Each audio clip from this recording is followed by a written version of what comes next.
ABC என எல்லா சென்டர்களிலும் வேட்டையாடும் கில்லி கிங்.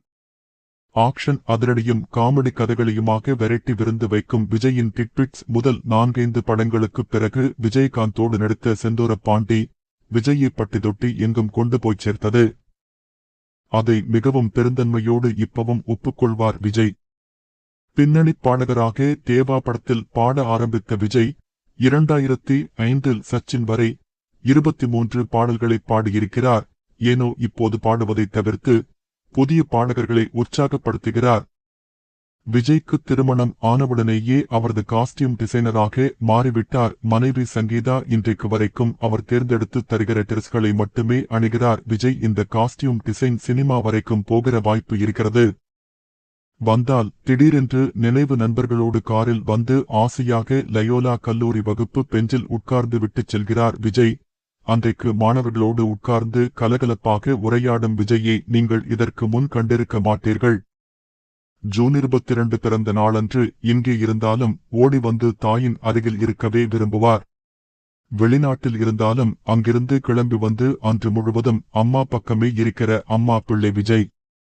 எவ்வளவு வேலை ஷூட்டிங் முடிந்து வந்தாலும் ஹோம் தியேட்டரில் ஏதாவது ஒரு ஆங்கில படம் பார்த்துவிட்டுத்தான் தூங்குவார். அதிசயிக்கும்படியான பெருவாரியான சிடி கலெக்ஷன் வைத்திருக்கிற பெருமை அவருக்கு உண்டு. நான் வெஜ் உணவுகளின் மேல் விஜய்க்கு பிரியம் உண்டு. அதுவும் அம்மா சமைத்த அசைவ உணவுகளுக்கு விஜய் அடிமை. விஜய்க்கு நகைகளின் மீது அவ்வளவாக ஆசை கிடையாது. ஆனால் இப்போது 2 சிறு நெளி மோதிரங்களை ஏனோ அணியத் தொடங்கியிருக்கிறார். ஹிந்தியில் அவருக்கு மிகவும் பிடித்த நடிகர் அமிதாப் தான். இன்றைக்கும் அவர் நடித்து வெளியாகிற ஹிந்தி படங்களுக்கு முதல் ஷோ பார்க்க ஆசைப்பட்டு போவார். ஜாலி மூடில் இருந்தால் மனைவி சங்கீதாவை ஹாய் கீஸ் என கூப்பிடுவார். எப்பவாவது கொஞ்சம் கோபமாக இருந்தால் வாங்க போங்கதான். வருஷத்துக்கு ஒரு தடவையாவது மனைவி குழந்தைகளுடன் நிச்சயம் லண்டன் திரிப்புண்டு. சங்கீதாவின் அப்பா வீட்டில் கொஞ்ச நாள் இருந்த பிறகு பயணம் அதற்கடுத்த ஐரோப்பிய நாடுகளுக்கும் விரிவடையும்.